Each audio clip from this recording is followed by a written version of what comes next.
It was a humid afternoon in a small village in southern India. Biju hadn't slept in 2 nights. His 3-year-old son was burning up and vomiting every hour. The local nurse told him the boy was dehydrated. Just get an ORS packet, mix it, and he'll be fine. So, Biju did what any desperate father would. He rushed to the nearest medical shop, bought a bright orange packet that had ORS written in big and bold, and gave it to his son, hoping for relief. For a brief moment, he stopped crying. Biju thought it was working, but an hour later, the boy's condition worsened. By evening, he was in a government hospital, hooked to IV fluids. And here's the bitter truth. That story isn't far from real. Because across India, parents like Biju are being sold commercial ORS drinks that don't match medical guidelines. Drinks that look harmless, but sometimes do more harm than good. But one doctor didn't stay quiet. For 8 relentless years, she fought a battle against powerful companies with money, influence, and lawyers. All for something as simple as the right to safe hydration. This is the story of courage that refused to bend, and why Dr. Sivaranjani Santosh inspire anyone who still believes truth can win. Every year, thousands of children in India die from something as basic as dehydration. It sounds ridiculous, dying because the body lost too much water. That's where oral rehydration solution steps in. A mix of water, salt, and sugar, in the right ratio, can literally pull a dying child back from the edge. It replaces what the body loses during diarrhea or fever, faster than any expensive medicine. The World Health Organization calls it one of the greatest medical discoveries of the 20th century. Not because it's high-tech, but because it's simple.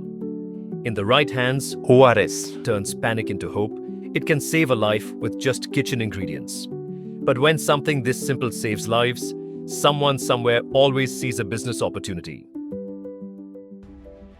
The WHO's approved ORS formula is precise. 2.6 grams sodium chloride, 1.5 gram potassium chloride, 2.9 grams sodium citrate, and 13.5 grams glucose per liter of water, with a total osmolarity of 245. But many so-called ORS drinks sold by companies pack nearly 120 grams of sugar per liter, almost 10 times more, and far less sodium, potassium, and chloride than required. The result? A sweet beverage that fails to rehydrate and can actually worsen dehydration. Those changes turned a medical lifesaver into a sweet energy drink that could actually harm sick children. What began as a few social media posts soon became an 8-year war. Dr. Sivaranjani Santosh, a Chennai-based pediatrician, refused to watch quietly while companies sold sugar water disguised as medicine. She faced everything: angry trolls, legal threats, pressure from officials, even whispers from her own circle asking her to let it go. But she didn't. Instead, she gathered proof, documented cases of children harmed by these fake ORS drinks, and took her fight public. She filed complaints, spoke in conferences, educated parents, and finally went to court. And after 8 long years, her persistence paid off. The Food Safety and Standards Authority of India, FSSAI, issued a landmark directive. No company can use the term ORS, not as a name, prefix, suffix, or part of any trademark, on food or beverage products. This wasn't just a technical win. It was a shield for millions of children. The order forced misleading drinks off the shelves, reminded the country that hydration isn't a marketing gimmick, and put power back where it belonged, in science, not slogans.